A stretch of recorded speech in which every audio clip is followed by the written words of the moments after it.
દીકરીઓ, વડીલો, બાળકો, જય મહાદેવ, જય માતાજી. શ્રાવણ સુદ 20 થઈ ગઈ. આજે શુક્રવાર, સંતોષી માનો વાર. વૈભવ લક્ષ્મી માતા તમારા ઘરની અંદર પધારે. મહેનત કરો, ફૂલ તમારા બાળકોનું ધ્યાન રાખજો. બાળકોને ભણાવી ગણીને હોશિયાર બનાવજો. રોજ મારો બ્રાહ્મણનો આશીર્વાદ મોકલું છું. ખૂબ સુખી થાઓ, ખૂબ આગળ આવો, ખૂબ પ્રગતિ કરો. એ મારો બ્રાહ્મણનો ખૂબ ખૂબ આશીર્વાદ છે. ખૂબ સુખી થાઓ અને ખૂબ આગળ આવો. હંમેશ માટે આગળ આવો, એ મારી બ્રાહ્મણની દુઆ છે. આગળ આવતા, મહેનત કરતા તમને કાંઈ મળતું ન હોય તો એમાં કાંઈક આડું આવતું હોય તો એમાં નંબર આપેલો જ છે. તમને જ્યારે ટાઈમ મળે ત્યારે ફોનથી બી વાત કરી શકો. આવું હોય તો આવી બી શકો છો. ફોનથી પૂછી શકો છો. જ્યોતિષની મારી કોઈ ફી નથી, 1 રૂપિયો લેતો નથી જ્યોતિષનો. કોઈ પૂજા આવે તો એનો સામાન બ્રાહ્મણને બેહાડવામાં આવે તો એની પૂજાનો ખર્ચો થાય. બાકી હું 1 રૂપિયો અડતો નથી.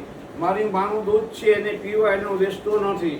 તમે મને એમ કહો બાપુ 9 દિવસ ભાગવત કરી જાઓ તો ભાગવત કરી જાઓ. 7 દિવસ 9 દિવસ રામાયણ વાંચી જાઓ, 7 દિવસ ભાગવત કરી જાઓ. એનો 1 રૂપિયો લેતો નથી. પ્રાણે આપો તો ન લો. એ ખાસ ધ્યાન રાખજો ભક્તો. ખાસ મારી સૂચના છે. આપણી ગાય માતા રોજની 50,000 કતલખાને જાય છે. એનો મેન ઓનર સતીશ અગ્રવાલ છે. કબીર નામ રાખેલું છે. આ સરકાર સંતો ખાયેલી છે. આજે જૈન લોકો જીવ હત્યા નહીં કરવાની. જૈન હત્યા એમ બોલે જીવ હત્યા નહીં કરી કરવાની. તો એનો જ માણસ ત્યાં બેઠેલો છે જૈનનો મેન. આજે તમે જૈન ક્યાં બધા હુઈ ગયા? આજે જીવ હત્યા નહીં કરવાની જૈન લોકોને હું કહેવડાવું છું. જૈન મારા બધા ગ્રાહકો છે તમામ. મુંબઈની અંદર, ભીમંડીની અંદર, આખા વિદેશમાં, અમેરિકામાં, લંડનમાં તમે જીવ હત્યા એમ કહો નહીં કરવાની તો હારો તમે જૈન ક્યાં હુઈ ગયા? દરબારો ક્યાં હુઈ ગયા? આ બધા 18 વર્ષ એક થઈ જાઓ અને જીવ હત્યા બંધ કરાવો. ખાસ જો જૈનના દીકરાઓ આવતો, દરબારના દીકરાઓ આવતો, 18 વર્ષને હું કહું છું. ખાસ આપણી માની હત્યા આપણી સામે થતી છે. હંમેશ માટે એક સમાજની અંદર એક માણસ સારો થાય તો બધાને ઢાંકી દે અને એક ખરાબ થાય તો આખા સમાજને ખરાબ કરે છે. બદલામ લાગે જ તે. કુટુંબમાં એક માણસ ખરાબ થઈ ગયો હોય તો કુટુંબને બી ડાઘ લાગે છે. એટલે મારે ખાસ કહેવાનું છે 18 વર્ષને આપણી માં ગાય માતા આપણી માતા છે. આપની જન્મ આપનાર છે. જ્યારે મંથન કીધું ત્યારે માય ગાય નીકળ્યા હતા. અમારે તેલ, ગોળ બધું આપતા. ખેતી છે, કામ દેશ છે. આજે ખેતરમાંથી બધી વસ્તુ પેદા થાય અને એ માને તમે હારો હિન્દુની અંદર આજે ભારતમાં કતલખાના મોકલો છો. એ જ છે તમારા જિંદગીને તમે મુસલમાનમાં લઈ ગયા હારો. ખાસ ધ્યાન રાખજો. આ વિડીયો જેટલો બને એટલો શેર કરજો. હંમેશ માટે મારે કહેવાનું છે આપણી ગાય માતા જ્યાં સુધી બંધ નહીં થાય ત્યાં સુધી કોઈના સમાજ સારા નહીં રહે. મારામારી, તોફાન, સરકાર અંદરો અંદર મળી જવાની બાધી અને કોઈના કોઈ ક્યાંય રહેવાના નથી. સમજી લેજો ભક્તો. મારો ખાસ બ્રાહ્મણનો આશીર્વાદ છે. દરબારો જૈનને કહેવાનું 18 વર્ષને મારો ભોળોનાથ તમારી સાથે બધાની રહેશે. તમે બધા જાગૃતિ થઈ જાઓ. આપણી માની હત્યા જે થઈ રહી છે એ બહુ ખોટું છે, બહુ ખોટું છે. સમજી લેજો. એક હાથે તાળી ન પડે. બધા જાગૃતિ થાઓ. સમજી લેજો તો બધું થાય. કોઈના બાપનું દુનિયા ભારત નથી. માં આપણી ગાય માતા આપણી છે. આજે તમને બધું વેચી નાખ્યું. પ્રજા મા બાપ કોને કે સરકાર છે, મા બાપ છે. પણ પ્રજાનું પાલન ના કરે તો સરકાર ના કહેવાય, રાક્ષસ કહેવાય. આજે રામ હતા એક ધોબીના કહેવાથી સીતા કો વન ભેજ દિયા હતા. રામને બધી ખબર હતી મારી પત્ની પવિત્ર છે. કોઈ હું મોકલી લીધા કે પ્રજાનું પાલન કર્યું. એના ખુદના છોકરા એવા હતા. હજી માઈને ઠપકો આપ્યો કૌશલ્યાએ. તું કેવો બાપ કઠોર કહેવાય. તારા પોતાના દીકરા તારી પાસે આવ્યા તે નો લીધા કે માં હું રાજની વેડીએ બંધાયેલું છું. તારું એવું કેવું રાજ કે માં હું રાજા છું, મારું પાલન કરવાનું પ્રજાનું પાલન છે, એને રાજા કહેવાય. આ બધા હેરિયા કહેવાય. હેરિયા હંમેશ માટે રાજ તો દરબારના બ્રાહ્મણોના હતા. માથા દરબારો બ્રાહ્મણો આપેલા છે. બીજા કોઈ નથી આપ્યા. બીજાના કોઈના ઈચ્છા જ નથી. સમજી લેજો. જાગવું ન જાગવું એ તમારી મરજીની વાત છે.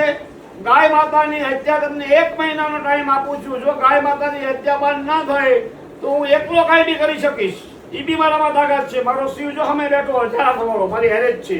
આ તો મારી તબિયતને લીધે હું જઈ શકતો નથી. એટલે ખાસ ધ્યાન રાખજો. આપણી ગાય માતાને બંધ કરાવો. હંમેશા માટે મા બાપને આશ્રમમાં મૂક્યા હોય તો લઈ આવજો. મા બાપથી જગતમાં કોઈ ઊંચું છે નહીં. મા બાપને હાચવી રહ્યો તો તમારે ક્યાંય જવાની જરૂર નથી. કોઈ મંદિરમાં જવાની જરૂર નથી. કોઈ પૂજા પાઠની જરૂર નથી. મા બાપને હાચવો તો તમામ બધી વસ્તુ તમારી પાસે છે. મા બાપને હાચવશો ને તો ભગવાન તમારી પાસે ખુદ આવશે. ક્યાંય જવાની જરૂર નથી. એક બેન દીકરીની દલાલી ગોદી ખાતા નહીં. ખાસ ધ્યાન રાખજો ભક્તો, બેન દીકરીની દલાલી ગોદી ના ખાવી. એક ધર્માદો ગોદી ના ખાવો. ધર્માદો એટલે માંદો. ત્યાં આવો માણસ, ગરીબ માણસ મહેનતના પૈસા કમાતો હોય, વધી 5-10 લાખ રૂપિયા મૂકી શકે, 2 લાખ 50,000 મૂકી શકે, પણ 2 કરોડ કે 5 કરોડ નો મોકલાવી શકે. શા માટે? ઓલા 2 નંબરની નાણું આવતું હોય, એ પાપના પૈસા આવતા હોય, એ ધર્માદો તમે ખાઓ તમારી બુદ્ધિ ભ્રષ્ટ થઈ જાય. જયારે ભીષ્મે પિતા મરી ગયા અને બાણની અંદર જયારે મરવાની તૈયારી હતી, ત્યારે પાંડવોને કથા સંભળાવી હતી. કથા સંભળાવી પછી દ્રૌપદી વાહ પોસી ગઈ કે હવે તમે કથા સંભળાવો, મારા શિર ખેસાણા તો તમે કઈ બોલ્યા નહોતા. પણ ત્યારે ભીષ્મે પિતા એમ બોલ્યા હતા કે બેટા તું મને આપ કર કે ના કર, પણ મેં દુર્યોધનનું અનાજ ખાધું હતું ને એટલે મારી બુદ્ધિ ભ્રષ્ટ થઈ ગઈ હતી, એટલે હું કાંઈ બોલ્યો નહીં. હવે હું તમારી સાથે જ છું, મારો આશીર્વાદ છે બેટા, તું અખંડ સૌભાગ્યવતી, તમે પાસે પાંડવોની ભેરે જ છું. મેં એનું અનાજ ખાધું હતું. જેવી મિત્રતા, જેવી દોસ્તી, જેવો ભાવ, જેવી બેઠક, મરદની મેલીમાં જવું, હિજડાની જાનમાં ન જવું. બેઠક કરવી તો મરદ ભેગી કરવી, હિજડા ભેગી બેઠક ન કરવી. અભી બોલ્યા ને અભી ફક, એની એને વાત ના કરાય. ખાસ ધ્યાન રાખજો અણભક્તો. ને મા બાપની કોઈ વસ્તુની જો મા બાપને નથી શીખેલા તો તમે કોઈ બી જગ્યાએ જશો તો કોઈ તમારી ભક્તિ ભગવાન શીખવાડવાનું નથી. ખાસ ધ્યાન રાખજો અણભક્તો. હંમેશા માટે કહેતો આવું છું ને કહું છું, હંમેશ માટે કીધેલું છે ને કહું છું. ખાસ ધ્યાન રાખજો. મારો બ્રાહ્મણનો આશીર્વાદ છે. આ વેદના બોલાવે છે. સરકારને જે કરવું તે પછી કરે. ખાલી ગાય માતાને બંધ કરાવી દે એટલે આપણા માટે ભયો છે. આપણે એની પાસે કાંઈ જોતું નથી. પ્રજાનું પાલન કરવું ન કરવું, એને હું ધંધા કરવા હું કરવું એ એની મરજીની વાત છે. પણ ખાલી ગાય માતાને અને મંદિરની ચોરીમાં ભગવાનની ચોરી કરી છે, એ 2 વસ્તુ માની ગયા છે, પણ માજી પ્રગટ નથી થયું. એ પ્રગટ મારો હનુમાન દાદો, રામ, શિવ બધા કરી દેશે. તમે યાદ કરજો. ખાસ ધ્યાન રાખજો. અમારો આશીર્વાદ છે હંમેશ માટે. આ તમને ભાગવત કથા આપી રહ્યો છું. ભાગવતની અંદર કૃષ્ણ ભગવાને બધી રીતે વરસાવી બધાને બસાવી લીધા. ખૂબ આશીર્વાદ આપ્યા. એ કૃષ્ણને મારવાની કોશિશ એનો મામો કૃષ બહુ કરે છે. રાક્ષસો મોકલે છે, પણ કૃષ્ણને કોઈ મારી શકતું નથી. કોઈના બાપની લાગાત નથી. ધીમે ધીમે ખૂબ રાક્ષસો મોકલ્યા અને એકવાર કાળિયા અને મોકલ્યો રાક્ષસ કરીને. ભગવાનને ભાગવું પડ્યું. એને વરદાન હતું. ભગવાન ભાગવા મળ્યા. એક ગુફાની અંદર ઋષિ તપ કરતા હતા, ત્યાં ભગવાન હટાઈ ગયા. એનું પિતાંબર ઋષિને ઓર્ડર દીધું ને ઋષિને હટાવવા એ કે બહુ ઋષિએ તપ કર્યો હતો, ગુજરાતને કોઈ જગાડશે તો મરી જાય. એને એમ કે કૃષ્ણ છે. રાક્ષસે કાળીએ પાટું મારી તો ઋષિ જાગી ગયા. ઋષિનો ક્રોધ આવ્યો એટલે આ રાક્ષસ મરી ગયો અને કૃષ્ણ ભગવાન બસી ગયા.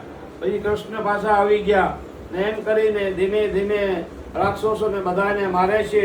પછી કશે પાછો બળદ મોકલ્યો, ગાય રાક્ષસ કરીને બળદ કાળિયો, એકદમ કાળિયો મોટો બળદ આવ્યો અને રાતના સુનારો હતો ગોકુળની અંદર કે આજ મરી જવાના છે. બધા આપણે મથુરા ગોકુળ બહુ બી ગયું.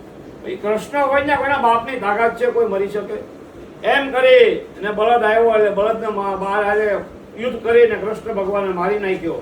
પછી રાધાએ કીધું અહીંયા ઉભો રહેજો. કેમ કે મેં શું કીધું? તે પાપ કર્યું છે. એનું પાપ કર્યું? તે ગાય માતાનું સંતાન માર્યું છે.